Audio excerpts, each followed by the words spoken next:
Hello, friends. I am Chevee. Welcome to my shed. How are you today? How's life in your world? How's things where you are? I hope it's all fantastic. It's pretty good here. I got asked two questions recently that I wanted to answer. I was hoping to answer the bigger question today, but I forgot that tonight is kids' night, and I'm not gonna have time because it's gonna be a video I have to kind of assemble. So instead, Jonathan asked a question. Last week I talked about being overwhelmed at work, the project that I'm working on, and he asked if that was interfering with the studying that I've been doing for project management. And I responded to his comment, but I figured we'd talk about it because we haven't talked about it for a while. The answer is no. It's not interfering with project management because I'm not doing it right now. This is difficult for me to talk about because it's not... I have to be careful about what I say. But essentially, my boss thinks I don't make enough money. I agree. The people on my team with less experience make more than me. I kind of got started anyway. The point is, I don't make very much money, and I should be making significantly more. Like when you're poor, the amount that I should be making is a life-changing amount of money. And we had trouble going through the process of trying to get that fixed. And so the project management thing is a way to fix that. It's adding something to my tasks that anyway. So the plan was to post a new job that I would apply to, essentially.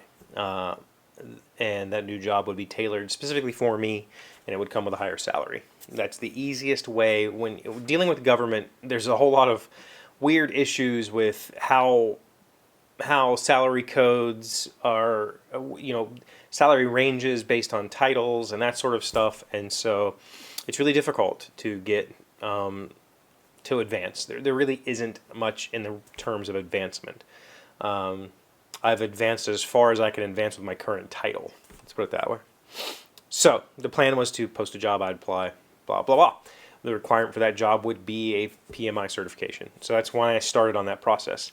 Now, I was planning on starting it in like January, February, because I was trying to get my work on the project done, but my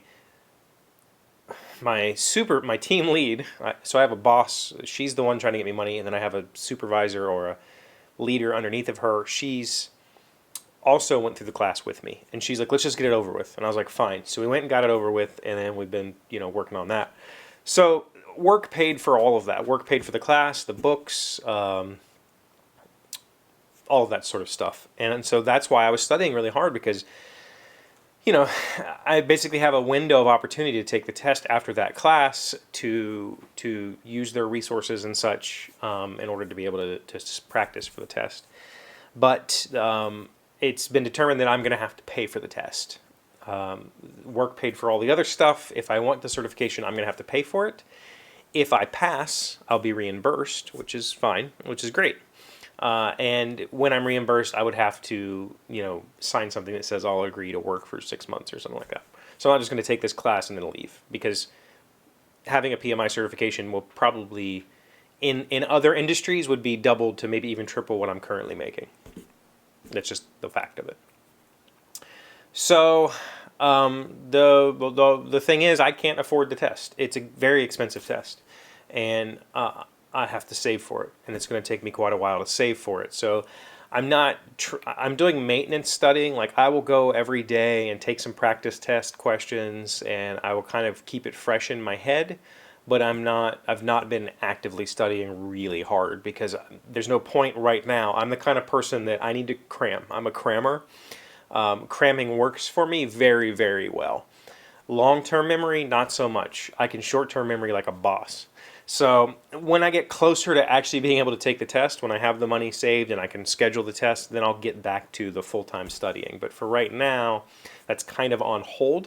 And the job, at this point, I don't know if I don't even know if it's going to happen. Let's put it that way. I've been told that it would happen for like 6 months now, and at this point, I don't have my hopes up. I'm just kind of like, okay, I'll just keep working. it's a weird situation, and it's difficult for me to talk about because it's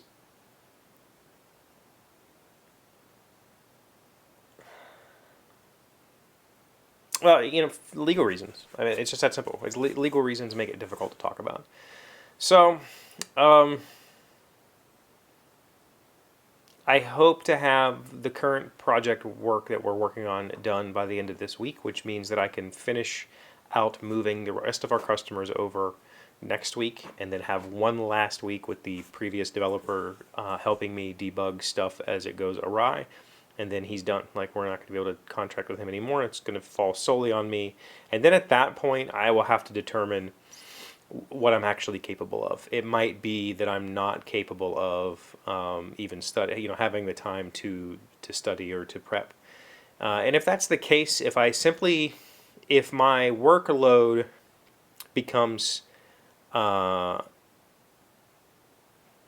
impactful to the point that I don't feel I'm being properly compensated, I'll leave. It's that simple. Like, I'll have to find something, right? Because it's at this point I'm working for a promise. You all know that like a year or two ago I started studying to try to get jobs in government contracting instead of being a state employee, and I would go back to pursue that because starting salaries there are significantly more than I'm making currently. It's kind of a weird situation. So, yeah. That's a quick answer. I hope that shed some light. I know that I was really talking about project management there for a while, and I had a lot of you encouraging me, and then it just vanished, and that's the reason. I'll get back to it whenever I can afford to. So, if you have any other questions, drop them in the comments. Thank you for being here as always. Thank you for liking and commenting and subscribing. Please subscribe if you haven't already. I really appreciate you. I'll see you all again tomorrow. Today's word you should know to sound smart is erudite. It is an adjective meaning sophisticated, well-educated, deeply learned, knowledgeable, and scholarly. Beneath his erudite image, John Brinkley was a money-grubbing con man. Erudite. Erudite. I think I pronounced it wrong the first time.